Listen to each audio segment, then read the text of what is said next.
Hungry মোমেন্টসের আজকের নিবেদন ভাজা পুলি পিঠে।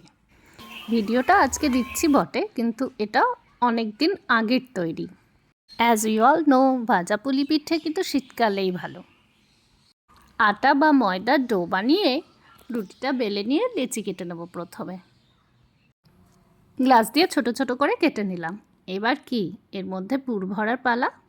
পুরটা বানিয়েছি খেজুর গুড়, নারকেল কোড়ানো আর সামান্য গরম মশলা দিয়ে। এক এক করে প্রত্যেকটার উপরে অল্প অল্প করে দিয়ে দিচ্ছি এবার আমাদের নারকেলের পুরটা।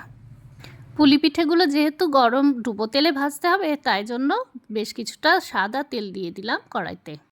এইবার আসল কাজ, নিপুণ হাতে পিঠের মুখগুলো বন্ধ করতে হবে। এমনি বেশ ভালোভাবে চেপে দিলেও হয়, তবে একটু ডিজাইন করলে দেখতে তো ভালোই লাগে। আমি এটা শিখেছি আমার মা আর দিদিমার কাছ থেকে। পাশে সব সময় না থাকলেও তাদের শেখানোর মধ্যেই যেন তাদের ছোঁয়া সবসময় আমার এই ছোট্ট পিঠের মধ্যে লুকিয়ে আছে। ছোটোবেলায় বেশিরভাগ সময় দেখেছি এই ভাজা পুলি পিঠেটা তৈরি হতো সন্ধেবেলায়। বিকেল থেকেই তোড়জোড় শুরু হতো। নারকেল কোড়া, আটা মাখা, পুর তৈরি, আরও কত কী। গরম তেলের মধ্যে পিঠেগুলো বেশ ভালোভাবে ভাজা হয়ে গেছে। কেমন সোনালি সোনালি রং হয়েছে, দেখেই লোভনীয় লাগছে। ছোটোবেলায় যখন মা আর দিদিমা বানাতো পিঠে, তখন কিন্তু আমাদেরও দূরে রাখতো না।